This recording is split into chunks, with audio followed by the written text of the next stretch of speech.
Moi, je m'appelle Yann Bonneville. Avec Aude, on garde le refuge des merveilles depuis le début de cet été. Moi, je suis originaire de la vallée et Aude est originaire des Hautes-Alpes. Et là, on est dans la vallée des merveilles, au-dessus de la vallée de la Roya.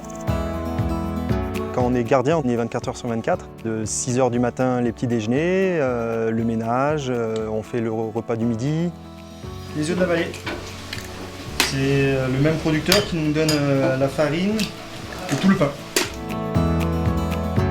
Dans la matinée, on prépare également le repas du soir. On sert à manger, on accueille, on rassure, on fait les relais de secours. On informe. Une grosse machinerie qui, tous les matins, doit être remise à neuf avec l'accueil de tous les nouveaux arrivants de la journée qui passent ici en général une seule nuit et qui repartent au petit matin, à qui on dit au revoir et où il faut qu'on refasse le neuf pour accueillir la journée suivante.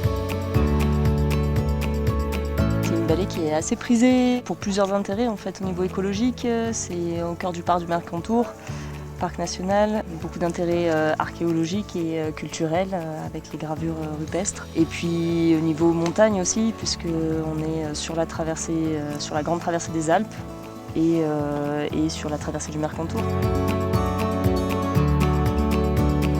La particularité de ce refuge, et c'est un peu ce qui nous a motivés aussi, c'est que c'est un challenge. C'est un refuge qui tourne beaucoup, qui tourne dans la journée aussi, avec un peu d'un public qui n'est pas nécessairement averti, parce qu'on est très proche de la Côte d'Azur, donc c'est des gens qui découvrent un peu la montagne. Et c'est un peu un réel challenge quand même de pouvoir... faire tourner cette machinerie à une altitude conséquente. Cette année encore plus, c'est particulier en raison de la tempête Alex, c'est qu'on a des livreurs qui nous mènent tout au village, seulement on est obligé de commander 15 jours à l'avance. Alors c'est une logistique très compliquée à ce niveau-là pour pas se louper au niveau des stocks. Mais en gros, ouais, chaque semaine on descend et on récupère ce que nous ont laissé les livreurs au village. On fait le marché aussi pour récupérer les produits frais, tous les légumes. On a privilégié quand même un maximum de fournisseurs locaux pour les produits. Les paysans boulangers de la Brigue, avec les maraîchers de la Brigue, avec le boucher également local qui travaille avec les abattoirs du Piémont italien, avec le brasseur de bière de la Brigue également. La charcuterie, le fromage italien, c'est quand même de grande qualité. On va dire que l'éthique qu'on voudrait porter a été propulsée par la tempête Alex et où on a été plus forcé, on va dire, d'utiliser les ressources locales. C'est quoi de la brousse? La brousse, elle est faite avec le petit lait, après avoir fait la taupe de brebis. En alpage, les bergers ils font la brousse, c'est un fromage frais qu'on fait en fond de tarte.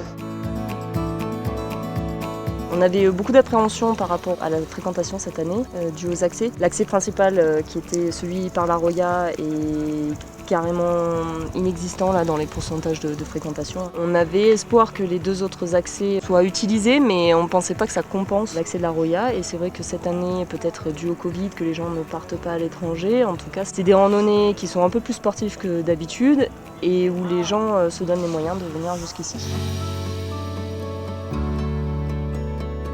J'ai travaillé comme guide pendant des années dans d'autres massifs. Je suis content de revenir ici parce que j'ai grandi dans cette vallée. Et la particularité, je trouve, de la vallée des merveilles, il y a une vie sociale dans le sens où il y a des bergers, il y a des accompagnateurs en montagne, il y a des gens qui font des taxis pour monter, des touristes aussi. Et du coup, il y a une diversité qu'on n'a pas ailleurs nécessairement en montagne, quoi.